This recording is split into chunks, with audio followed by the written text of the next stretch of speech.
कुंभोज हातकणंगले रोडवरील प्रितेश हेमंत शहा माध्यमिक विद्यालय, परमपूज्य साध्वीजी उदय प्रभाश्रीजी आदर्श शिक्षण प्रसारक मंडळ संचलित जयाबेन वसंतलाल शहा बालविकास मंदिर नेज येथे पंजाबचे जैन आचार्य पद्मश्री परमपूज्य नित्यानंद सुरेश्वर महाराज यांचे आगमन। यावेळी संस्थेचे विश्वस्त श्री अतुलभाई शहा, जितेंद्र शाह, तानाजी चव्हाण, सतीश शाह यांनी फुलांचा वर्षाव करून स्वागत केले।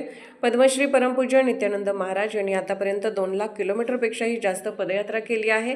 नित्यानंद महाराज म्हणाले, विद्यालयाचे महाविद्यालय नक्की होणार। या विद्यालयात शिक्षण घेणारा विद्यार्थी मोठमोठ्या हुद्द्यावर असेल अशी भावना व्यक्त केली। तेव्हा नित्यानंद महाराज यांनी जैन मंत्राचा जप करीत या विद्यालयासाठी लागेल ती मदत ट्रस्टीकडून केली जाईल असे वचन दिले। तळागाळातील विद्यार्थ्यांनी प्रितेश हेमंत शहा या विद्यालयात शिक्षण घेण्यासाठी यावे।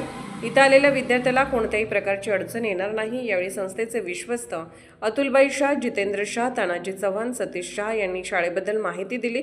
तेव्हा नित्यानंद महाराज भारावून गेले आणि म्हणाले, शाळेसाठी निधी कमी पडू देणार नाही अशी ग्वाही दिली। यावेळी शिक्षक, शिक्षकेतर कर्मचारी, पालक मोठ्या संख्येने उपस्थित होते। पत्रकार सागर जमने, कुंभोज।